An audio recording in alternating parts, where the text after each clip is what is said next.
Okay. So இப்போ நம்ம bias பார்க்குறோம்ல, bias பார்த்துட்டு பயாஸ் எப்படி பார்ப்போம்? பயாஸ் சப்போர்ட் பண்ற மாதிரி ஏதாவது ஒரு எஃபிஜி இருக்கா? இருக்கு. இப்ப இந்த இடத்துல நம்ம என்ன பார்க்க போறோம் அப்படின்னா, இம்பார்ட்டன்டான கான்செப்ட் எஸ்எம்டி. அத ஸ்மார்ட் மணி ரிவர்சல்னு சொல்லுவாங்க, ஸ்மார்ட் மணி டெக்னிக்னு சொல்லுவாங்க. அதுக்கு ஒரு சிலர் ஒரு பேர் யூஸ் பண்ணிப்பாங்க. அப்படின்னா அதோட மேஜர் பர்பஸ் என்னன்னா, ரிவர்சலை சிக்னல் பண்றதுதான் ஸ்மார்ட் மணி எஸ்எம்டின்றது. இப்ப இந்த எஸ்எம்டில ரெண்டு வகை இருக்கு. ஒன்னு பாசிட்டிவ் கோரிலேஷன், இன்னொன்னு நெகட்டிவ் கோரிலேஷன். இப்போ பாசிட்டிவ் கோரிலேஷன்னா என்ன ப்ரோ? ஃபர்ஸ்ட் நெகட்டிவ் கோரிலேஷன் என்னன்னு பார்த்தலாம். இப்போ நெகட்டிவ் கோரிலேஷனா டிஎக்ஸ்ஒய்னா என்னது ப்ரோ? டாலர் இண்டெக்ஸா? அப்ப டாலர் பையா இருந்தா யூரோ என்ன ப்ரோ ஆகும்?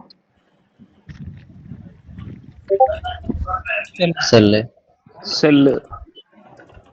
இதுக்கு பேரு நெகட்டிவ் கோரிலேஷன். ஒருத்தன் பை ஆவான், ஒருத்தன் செல் ஆகும். இப்ப பாசிட்டிவ் கோரிலேஷன் என்ன ப்ரோ அப்படின்னா, இப்ப டாலர் பை ஆகுறான்ல, அப்ப டாலரை சார்ந்த யூஜே, யூஎஸ்டி கேடு, யூஎஸ்டி செஃப், இவனுங்கெல்லாம் பை ஆகணுமா? ஏன்னா இவனோட மெயின் அசெட் யாரு? ஃபர்ஸ்ட் வரவன் யாரு? டாலர். அப்ப டாலர் மேல போச்சுன்னா இவனுங்களும் கூட சேர்ந்து அப்படியே மேல போவானுங்களா? இதுக்கு பேரு தான் பாசிட்டிவ் கோரிலேஷன். ஆனா டாலர் மேல போனா யூரோ செல் ஆகும், ஜிவிபி செல் ஆகும், ஏயுடி செல் ஆகும், என்எஸ்டி செல் ஆகும். கரெக்டா?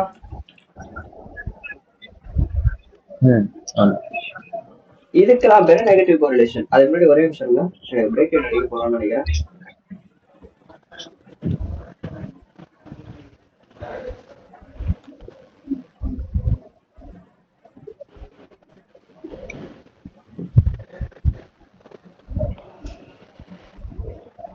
ஓகே, அடிக்க போறோம்.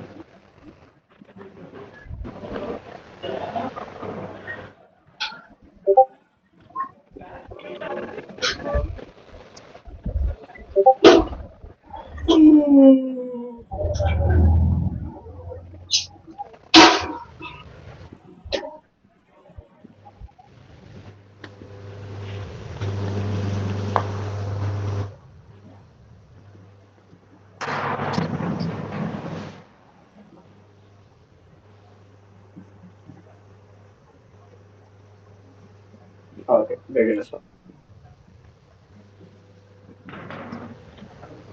இதுக்கு மேல பிரச்சனை கிடையாது.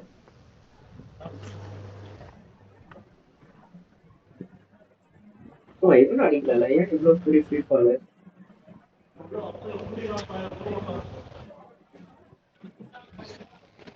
ஓ, ரொம்ப பேசிட்டு இருக்கானா? ஓகே. இப்ப இது எப்படி ப்ரோ இருக்கும் அப்படின்னா, இப்ப ஸ்ட்ரக்சர் படி பார்த்தா, இப்ப டிக்ஸி பையனா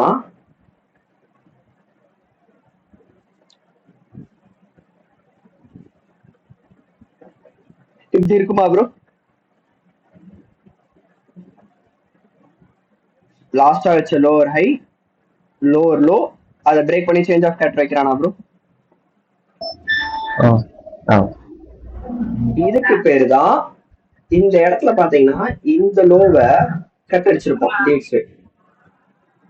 ஆனா இதே மாதிரி யூரோ என்ன பண்ணிருப்பானா, அந்த ரெஸ்பெக்டிவான ஹைய கட் அடிக்காம வருவோம்.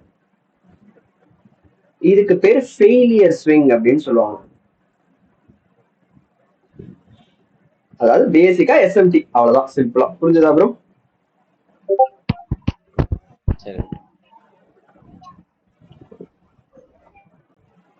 ஏதாவது டவுட் இருக்கா? புரியுதா? கேளுங்க. கேளுங்க. இப்போ அது தூக்கிடுச்சு. இப்ப இது தூக்கலன்னா இப்ப அதுதான் எஸ்எம்டின்னு எப்படி ஐடென்டிஃபை பண்றது? அதுக்கு எதனா கூட கான்ஃபிடன்ஸ் ஆட் பண்ணுமா? சிஸ்டி அந்த அது மாதிரி. எஸ்எம்டி தான்டா இது.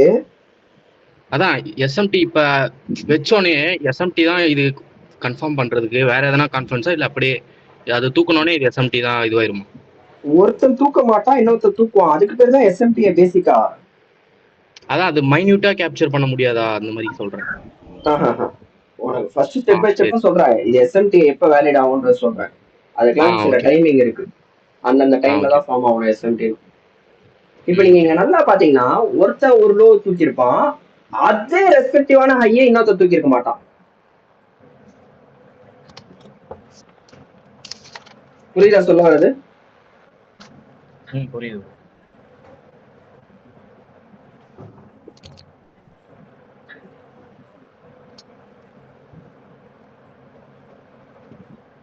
ஒருத்தன் ரெஸ்பெக்டிவான ஒரு லோ தூக்கி இருப்பான், இன்னொருத்த ஹை தூக்கி இருக்க மாட்டான். இது இப்படி இந்த இதுலதான் வருமா ப்ரோ அப்படின்னா இப்படி வராது. சில டைம் என்ன நடக்கும்னா எங்கேயாவது ஒரு ஸ்விங் இருக்கும், இந்த மாதிரி தள்ளி இருக்கும் ஒரு ஸ்விங், அதை ஒருத்த அடிப்பா இன்னொருத்த அடிக்க மாட்டான்.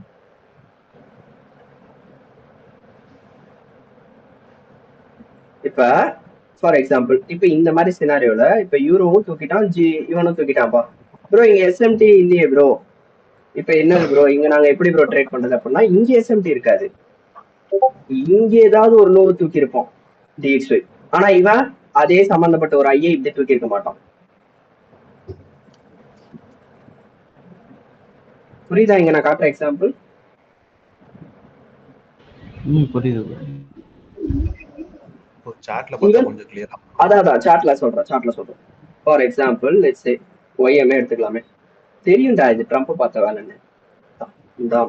தாலியா இருக்கிறான், ஸ்டில் வேலிட் தான். என்ன ஒரு ட்ரேட் வேணா இருக்குமா வச்சு 164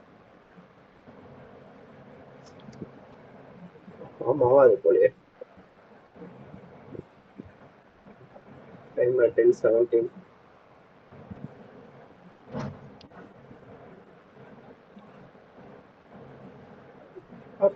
போதும்.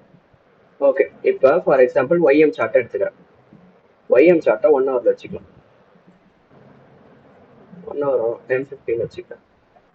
10-15 வைக்கலாமா? ஏதாவது ஒன்று காட்டுங்க. Yes thank you. இப்ப நீங்க பாத்தீங்கன்னா இந்த ஒரு பர்டிகுலர் ஸ்விங் இருக்கா ப்ரோ, இந்த லோ, இந்த லோவை இஎஸ்ஓ என்கியூ தூக்கிட்டான், இஎஸ்ஓ அந்த லோ தூக்கிட்டான், ஒய்எம்மும் அதே லோ தூக்கிட்டான்.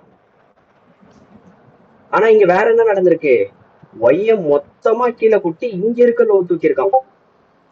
ஆனா இஎஸ்ஓ என்கியூ அதை தூக்கி இருக்க மாட்டானுங்க அந்த லோ. தெரியுதா? இதுதான் நான் சொன்னேன், ஒருத்தன் தூக்குவான் இன்னொரு தூக்க மாட்டான். இன்கேஸ் எல்லாருமே தூக்கிட்டானுங்க அப்படின்னா இந்த மாதிரி ஏதாவது ஒரு பெரிய எஸ்எம்டி இருக்கும்.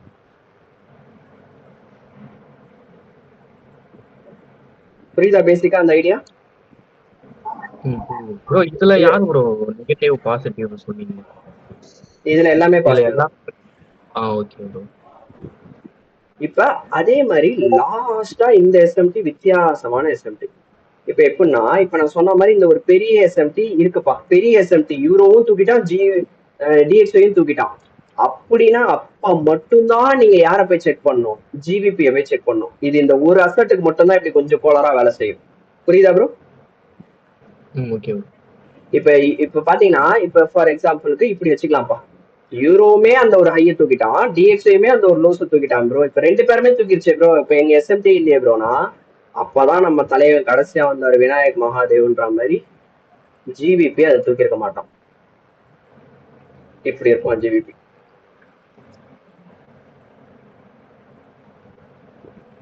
புரியுதா? இது எல்லாமே நாங்க எங்க ப்ரோ போய் பார்க்கணும் அப்படின்னா அந்த எஃப்இஜி மார்க் பண்ண சொன்ன ஞாபகம் இருக்கா? அந்த எஃப்இஜில தான் இந்த மெயின் மேட்டர் எல்லாமே நடக்கும். லெட்ஸ் சே ஃபார் எக்ஸாம்பிள் உங்களுக்கு நான் எக்ஸாம்பிள் தான் காட்டுறேன். இப்ப இந்த இடம் எடுத்துக்கலாம். இந்த போர்ஷன் ஆஃப் செக்மெண்ட்டுக்கு வரேன். 4 hour டைம் ஃப்ரேம் வச்சுக்கிறேன். இங்க இவ்வளவு பெரிய எஃபிசி இருக்கா ப்ரோ? இப்ப இவன் உள்ள வந்திருக்கானா ப்ரோ? இப்ப நான் M15 மாத்திக்கிறேன். M15 1 hour வச்சுக்கிறேன். Let's say for example 1 hour.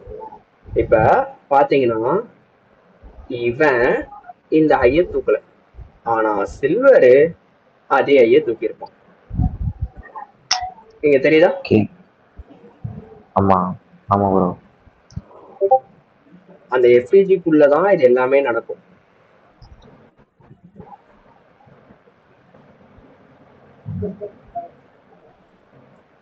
இது ஒரு எக்ஸாம்பிள். இப்ப எப்படி நம்ம யூரோவும் டாலரும் நெகட்டிவ் கோரிலேஷன் பார்த்துட்டு டாலரும் யூஎஸ்டி கேடி யூஎஸ்டி ஜேபி அதெல்லாம் பாசிட்டிவ் பார்த்தோம். யாரு கால் பண்றா? ஒரே நிமிஷம் ப்ரோ.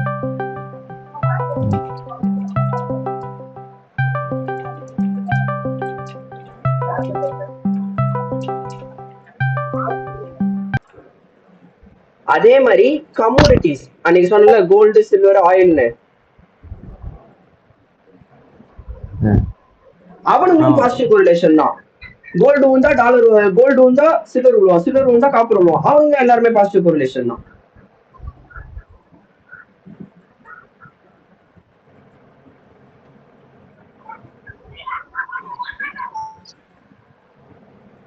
புரியுதா? கோல்டு மட்டும் தான் ஆப்போசிட்டா கிடையாது ப்ரோ. கோல்டு வந்தா சில்வரும் வந்துருவான், காப்பரும் வந்துருவான். கோல்டு மேல போனா சில்வரும் மேல போயிடுவான், காப்பரும் மேல போயிடுவான். ஏன்னா பாசிட்டிவ் கோரிலேஷன்ல. சரி, நல்லா ஞாபகம் வச்சுக்கோங்க, இது எல்லாமே அந்த ஒரு எஃப்இஜிக்குள்ளதான் நடக்கணும். இதுதான் உங்களோட ஃபர்ஸ்ட் சிக்னேச்சர். மார்க்கெட் திரும்ப போறானா இல்லையான்றதை கண்டுபிடிக்கிறது.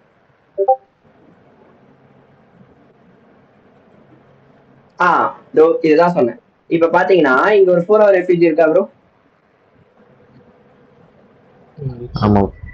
இப்ப பாத்தீங்கன்னா இந்த ஒரு பர்டிகுலர் நோவ கோல்டும் தூக்கிட்டான், சில்வரும் தூக்கிட்டான். சரிதா?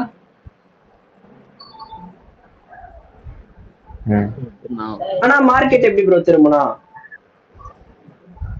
இந்த ஸ்விங்க கோல்டு சில்வர் தூக்கி இருக்க மாட்டான், ஆனா கோல்டு தூக்கி இருக்கு. சரிதா?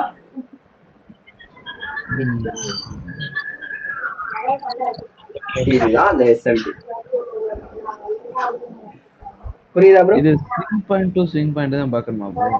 ஆமா, ஸ்விங் டு ஸ்விங் தான் பார்க்கணும். இப்ப போயிட்டு நான் போயிட்டு இங்க எத்தனை வைக்க கூடாது. இது எனக்கு ஸ்விங்கே கிடையாது, இவன் தான் ஸ்விங். ஓகே. நிறைய பேர் இந்த எஸ்எம்டி தப்பா புரிஞ்சுப்பாங்க. இந்த ஒரு கேண்டில் இப்படி கோளாரா எடுப்பாங்க. அப்படி எடுத்தா அது ஒர்க்கே ஆகாது, ஃபெயில் ஆயிடும். ஸ்விங் டு ஸ்விங் மட்டும் தான் எஸ்எம்டி பார்க்கணும்.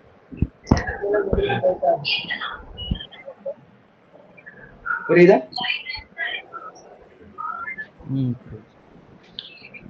இனிமேல்ட்டு நாளைல இருந்து நீங்க அப்டேட் பண்ற சார்ட்ல எனக்கு இந்த எஸ்எம்டிமே வரணும். புரிஞ்சுதா? யாருக்காவது ஏதாவது டவுட்ஸ் இருக்கா? எனக்கு லாஸ்ட் கிளாஸ்ல டவுட் இருக்கு ரெக்கார்டிங்ல. என்ன டவுட்? இந்த 1 hour H4ல வந்து எஃப்இஜில ரெஸ்பெக்ட் ஆகுதுன்னு பார்க்க சொன்னீங்கல்ல? ஆமா. அது இப்ப இன்னைக்கு யூரோ எடுங்களேன். இன்னைக்கு விட்டுரு, வேற பல எக்ஸாம்பிள் சொல்லு. ஏன்னா நியூஸ் வரும்போது மார்க்கெட் வித்தியாசமா ஆப்ரேட் ஆகும். நீ போடுற எதுவுமே மார்க்கெட் மதிக்காது. அதுதான் கேட்டேன். ஏன்னா இன்னைக்கு அந்த எஃப்இஜி அதை நான் அப்புறம் சொல்றேன். அது இருக்கு, அதுக்கு பேர் வந்து அட்வான்ஸ்டு டோட்டல் சோப். அதுதான் ஒரிஜினல் டோட்டல் சோப். டேய் சிம்பிளா நீயே ஒண்ணு யோசிச்சுக்கூடா. எல்லா தடவையும் எஃப்இஜி ரெஸ்பெக்ட் ஆயிருந்தேன்னா அப்ப அந்த பேட்டர்னா எல்லாருமே பண்ண மாட்டாங்களா? எஃப்இஜி வந்தா பை, எஃப்இஜி க்ளோஸ் ஆயிடுச்சுன்னா எஃப்இஜி கீழே க்ளோஸ் வச்சுட்டாங்கன்னா நம்ம பையில இருந்து செல்லுக்கு மாதிரி செல் அடிக்கலாம் அப்படின்னா அது பேட்டர்னா மாறாதா? அப்ப அந்த ஒரு லாஜிக்ல நம்ம திங்க் பண்ணோம் எப்பவுமே. அப்ப எல்லாருக்கும் ஈஸியா இப்ப இந்த எஃப்இஜி ரெஸ்பெக்ட் ஆச்சுன்னா ஓகேப்பா ஷார்ட், அதே எஃப்இஜி ஐஎஃப்இஜி ஆச்சுன்னா ஓகேப்பா நான் போய் லாங் அடிக்கிறேன். என்ன லாஜிக் இது? அதே மாதிரி ப்ரோ அந்த ஹோம்ஒர்க் வந்து அதாச்சும் டெய்லியில வயாஸை கன்ஃபார்ம் பண்ணிட்டு H4ல போய் எந்தெந்த எஃப்இஜி எல்லாம் இருக்குன்னு சொல்லி மார்க் பண்ணி அனுப்பிவிடுவா சும்மா. ஆமா, அதுல எந்த எஃப்இஜி ஒர்க் ஆகாததெல்லாம் நான் உங்களோட எக்ஸ்பீரியன்ஸை பார்த்துட்டு போக சொல்றேன் கிளாஸ்ல. ஓகே. எனக்கு அதே டவுட் தான் ப்ரோ, நான் எடுத்தே வச்சிருக்கேன் நானு. என் ஹோம்ஒர்க்ல இதுல இருக்குது. அது சில டைம்ஸ் வரும் ப்ரோ. நீங்க முதல்ல இதெல்லாம் மார்க் பண்ணுங்க, நான் அது உங்களுக்கு போக போக சொல்லி தரேன். ஐஎஃப்ஹெச் ஆயிடுச்சு, ஆனா மார்க்கெட் மேல போயிடுச்சு. அதான் புரியவே இல்லை. ஏன் ப்ரோ அப்போ கோல்டுல இவ்வளவு பெரிய ஏபிஜி மாதிரி இங்க பிபிஆரே இருக்குது மேல போல. புரியுது புரியுது. அதுக்கெல்லாம் லாஜிக் இருக்கு, நான் சொல்றேன்.